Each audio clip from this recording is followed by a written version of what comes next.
MACD indicator settings. Welcome everyone to the channel. Today I'm going to talk about the MACD indicator settings. Before we begin, I do want to mention that I do have a video that talks about 3 of my favorite MACD indicator settings.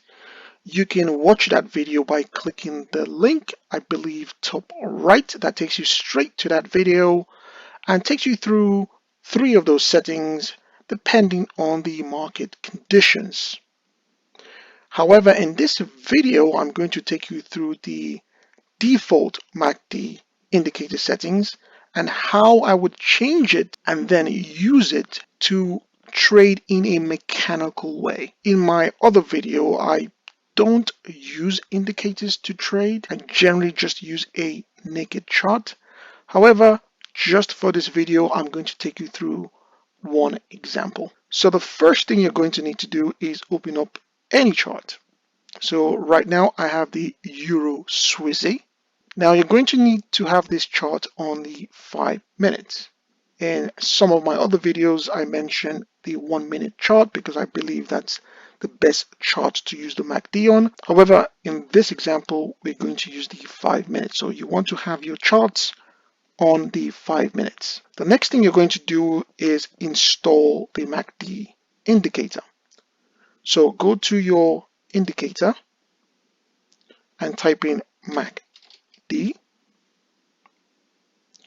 and you want to install this moving average convergence divergence.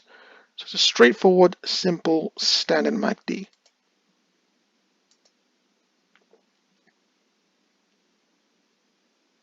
As you can see, it installs the standard MACD. However, you might have noticed I've got 3 different ones. That's because I was testing a little bit earlier, and I'm also going to use it to show you an example.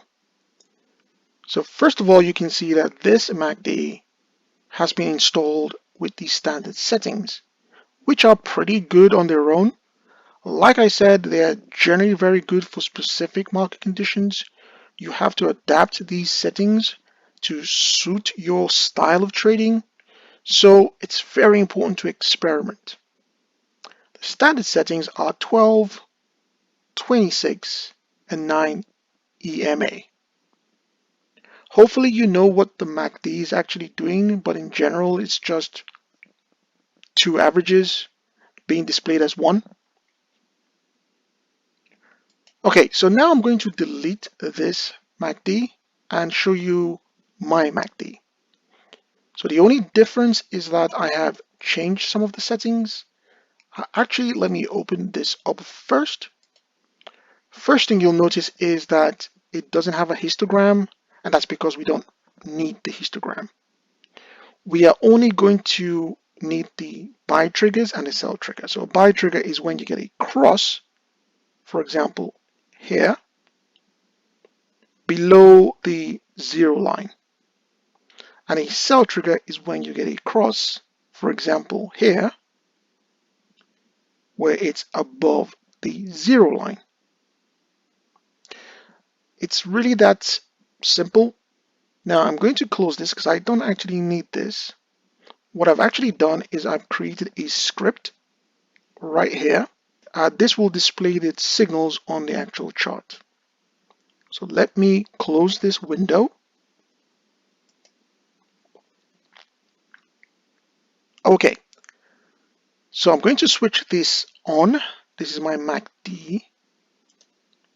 And as you can see the signals.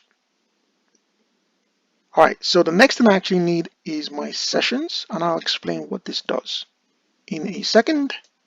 Alright, okay. So let's go through how I would actually use these MACD indicator settings. So let's go to today.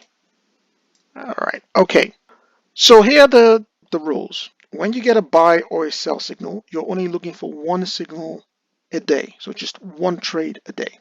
That trade will be within this specific time window. So the time window, as you can see on my screen, is in pink, and that's between 6 a.m. and 11 a.m. New York time. You are targeting 25 to 50 pips. Now this will depend on the actual security that you are trading. So if you're trading something very volatile, you might get a lot more pips from that. If you're trading something a lot more stable, you get 25 pips. It is a one-to-one, so you're risking 25 pips for basically 25 pips. And that's it. That's really how simple the strategy really is. So once you get a buy trigger, you go long, you're risking 25 pips, and then you either get the 25 pips or you exit when you get a sell trigger. All of this will happen in the same window. Okay, same window. So once the window closes, you want to be closed out all your trades. That's the strategy in a nutshell. But here are some of the nuances you need to be aware of. So the first thing is that if you get two triggers in the same window, very close to each other, then you want to invalidate that entire window. The reason is because when that happens, generally the window is very volatile. So you just want to invalidate the whole window and just come back the next day and repeat the process. So bear in mind, this is purely mechanical. We are trying to reduce the amount of human decision here and leave everything to the MACD. So we're getting a buy or a sell signal in a time window, and we are taking the first signal. So the first signal that occurs during that time window is the signal that we want to take. So if it's a buy signal, we go long, and if it's a sell signal, we go short. If we immediately get a counter signal, immediately exit your trade. Doesn't matter if you're in profit or in loss, you just exit the trade, and that's it for that window. You move on. So let's look at an example. So in this window, we get a sell trigger first, then we get a buy trigger. That entire session is invalidated, so we don't trade.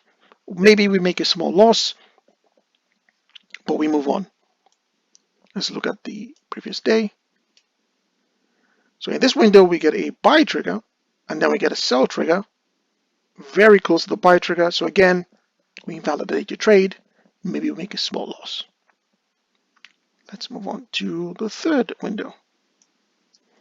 The third window, we get a buy trigger, and then we get a sell trigger, very close to each other. Again, we close out the trade, we make a small loss. So far, not looking good. On the fourth day is we get a sell trigger, and we ride that sell trigger. We get 25 pips, we get out the trade, or we wait for the counter signal, we get out the trade, or we wait for the close of the session, we get out the trade. So whatever comes first, you just get out the trade. That's it. And we want to trade this over and over again. Now, the thing with mechanical trading is you're going to get a lot of false signals. So what it's doing, it's riding a trend within that specific time window. So I hope this was useful so you can see how the default MACD settings are and how I've changed them.